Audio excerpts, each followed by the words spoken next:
এইমাত্র খবর পেলাম আমার অফিসটা ভাঙচুর করেছে এবং সেখানে মমতা বন্দ্যোপাধ্যায়, অভিষেক বন্দ্যোপাধ্যায়ের ছবি ছিল, দলের কিছু গুরুত্বপূর্ণ পেপার ছিল এবং আমারও কিছু গুরুত্বপূর্ণ জমি দলিলের কাগজপত্র ছিল, সেগুলো সব লুট করেছে এবং কিছু দুষ্কৃতী এসব কাজ করেছে। যেটা বিশেষ সূত্রে জানতে পারছি যে কাইজার সাহেব নাকি জাহাঙ্গীর খানের মানে কাছের লোক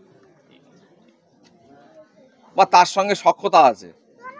সে এখন দক্ষিণ চব্বিশ পরগনার দায়িত্ব পেয়েছে, যার কারণে কিছু লোক উচ্ছ্বাসিত হয়ে কাইজারের যারা ভালোবাসে বা জাহাঙ্গীরকে যারা ভালোবাসে উচ্ছ্বাসিত হয়ে বোমটোম ফাটিয়েছে, আনন্দ করেছে। সেটা শওকত সাহেব বা শওকত সাহেবের লোকজন সহ্য করতে পারেনি, এসে কাইজারের অফিসটা ভাঙচুর করে লুটপাট করে নিয়েছে।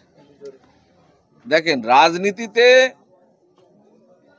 যখন স্বার্থ জড়িত হয়ে যায়, রাজনীতিকে ব্যবহার করে ইনকামের প্রশ্ন জড়িয়ে যায়, তখন এই ধরনের নিজেদের মধ্যে মারপিট, ভাঙচুর, লুটপাট, কার প্রভাব থাকবে, কার প্রতিপত্তি থাকবে, কার প্রভাবে ইনকাম বেশি হবে আর ইনকামের সাম্রাজ্যটা নিয়ন্ত্রণ করবে, এরকম প্রশ্ন যখন এসে যায়, জনগণ বা জনগণের স্বার্থটা যখন উজ্জ্বল হয়ে যায়, জনগণের স্বার্থের বাইরে গিয়ে যখন ব্যক্তিগত স্বার্থে কাজ করে, তখন এই ধরনের নিজেদের মধ্যে মারপিট, দাঙ্গা, খুনোখুনি আর ভাঙচুর হয়। এটা তার বহিঃপ্রকাশ, অন্য কিছু না। কংগ্রেস থেকে তৃণমূলে যাওয়া নেতা রফিকুল ইসলাম তিনি বলেছিলেন যে ভাঙড় পরিচালনা করবে ভাঙড়ের ভূমিপুত্ররা, শওকত মোল্লা ভাঙড়ে রাজ করতে দেব না। তারপরে যদিও বা রফিকুল ইসলাম শওকত মোল্লাকে 48 ঘন্টার সময় দিয়েছিলেন, তিনি বলেছিলেন অনেক কিছু দেখতে পাবে। তাহলে কি শওকত মোল্লার গুরুত্ব এবারে ভাঙড় থেকে কমছে বলে মনে করছে? এটা কিন্তু মানে একটা কোইন্সিডেন্ট বলা যায়। বলে সেই ঝড়ে কাক পড়ে আর মানে ফকিরের কেরামতি বাড়ে, সেরকম একটা ব্যাপার। মানে রফিকুল বলেছে বলে যে সঙ্গে সঙ্গে চেঞ্জ হয়ে জেলার দায়িত্ব পেয়ে গেছে, এরকম ব্যাপার নয়। ওরা চিন্তা ভাবনা করছে যে এখানে কাকে দিলে ভাঙড়টাকে কন্ট্রোল করা যায়। মুখ্যমন্ত্রীর নিজের মাথার যন্ত্রণা হচ্ছে গিয়ে একমাত্র ভাঙড় আর নওশাদ সিদ্দিকী। তিনি বিরোধী, বিজেপির 77টা এমএলএ আছে, তিনি সেটা নিয়ে চিন্তিত নয়। তিনি একমাত্র ভাঙড়ের বিধায়ক নওশাদ সিদ্দিকী, যিনি কিনা গরিব মানুষের স্বার্থে, গরিব মানুষের হকের, গরিব মানুষের পাওনা আদায়ের জন্য, গরিব মানুষের সাংবিধানিক অধিকার প্রতিষ্ঠা করার জন্য, দৃঢ় করার জন্য, মজবুত করার জন্য লড়াই করছেন। সেটা ওনার কাছে মাথার যন্ত্রণার কারণ, যার কারণে উনি ঘুরিয়ে ঘুরিয়ে ওনার যত সৈনিক আছে, যত নেতা আছে, সবাইকে দিয়ে টেস্ট করছেন কিভাবে ভাঙড়কে পুনরায় উদ্ধার করা যায় আর নওশাদকে কিভাবে পর্যুদস্ত করা যায়। এইটা হচ্ছে ওনার প্ল্যান। জাহাঙ্গীরকে দিয়েছে, জানে জাহাঙ্গীর ওখানে ফলতা, ডায়মন্ড 100% রিগিং করে, ছাপ্পা করে, তারা সেই সুখ্যাতি আছে।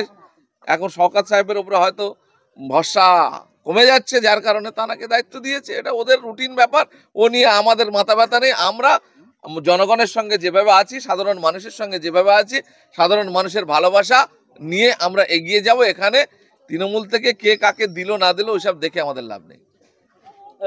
ভাঙড়ে যিনি দক্ষিণ চব্বিশ পরগনার দায়িত্ব পেয়েছেন জাহাঙ্গীর খান, তিনি তৃণমূল কংগ্রেস দল করে। যারা কাইজারের অফিস ভাঙচুর করেছে তারাও তৃণমূল কংগ্রেস দল। আমি কি বললাম, স্বার্থের যখন ব্যাপার এসে যাবে, অর্থের যখন ব্যাপার এসে যাবে, সাধারণ মানুষ উজ্জ্বল থেকে যাবে, পার্টির আদর্শ উজ্জ্বল থেকে যাবে। কারণ তখন ওইগুলার মেন ফ্যাক্টর না, তখন আমার ইনকামটা কিভাবে আমি করব, আমার স্বার্থটা কিভাবে চরিত্রার্থ করব, তার জন্য সঙ্গে যে আছে সে যদি বিরোধী হয় তাকে মেরে দিতেও পারে। তার ঘটনা ইতিপূর্বে ঘটেছে ভাঙড়ে, রাজ্জাক মার্ডার, বুঝতেই পারছো।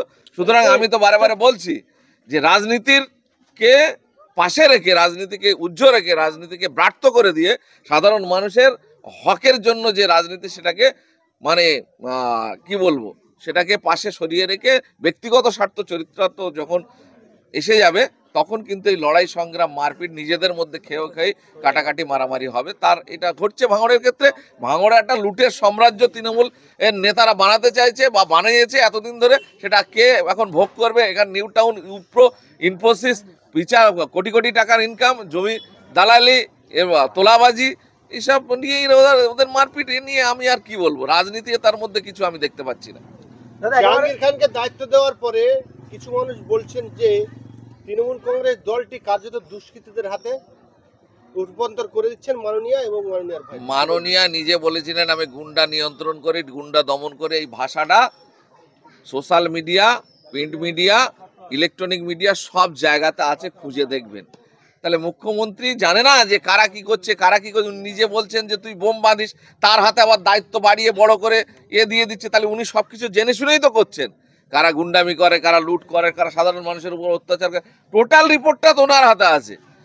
এবং আমাদের গত 21-এর নির্বাচনের পর হাইকোর্টের তত্ত্বাবধানে হিউম্যান রাইটসের যে রিপোর্ট, সেই রিপোর্ট ওনার কাছে আছে। তারপরেও তাদেরকে বড় বড় দায়িত্ব দিয়ে দিচ্ছে। তাহলে সরাসরি মুখ্যমন্ত্রী জানে না এরকম ঘটনা তো নেই। সুতরাং উনি চাইছেন এইভাবে লুটের সাম্রাজ্য তৈরি করে দীর্ঘদিন টিকে থাকতে। সুতরাং ওনার আর কি বলবো, এতে কি আছে? আপনি ইন্ডিয়ান সেকুলার ফ্রন্টের দক্ষিণ 24 পরগনার জেলা সভাপতি, আর আমরা কর্মসূত্রে দেখতে পাচ্ছি যে সারা পশ্চিমবঙ্গ এই ইন্ডিয়ান সেকুলার ফ্রন্টের আধিপত্য বিস্তার হচ্ছে।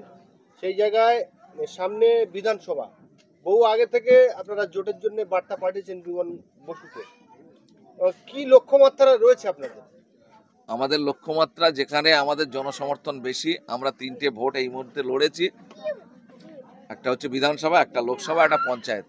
আমরা প্রথমে যখন জোট করেছিলাম বামপন্থীদের সঙ্গে, তখন আমাদের হাতে ভোটের অঙ্কটা আমাদের হাতে ছিল না, কারণ আমরা নতুন দল। আমরা কোথায় কিরকম মানুষের সমর্থন পাবো সেইটা আমাদের কাছে খাতা কলমে ছিল না। এখন আমাদের কাছে খাতা কলমে অঙ্ক আছে, মানুষের সমর্থন আমরা কোথায় কিভাবে পেয়েছি, সেখানে আমাদের সমর্থন যেখানে বেশি আছে, আমরা এই জোটের মধ্যে দাবি করব সেই জায়গাগুলো আমাদের কাছে দেওয়ার জন্য।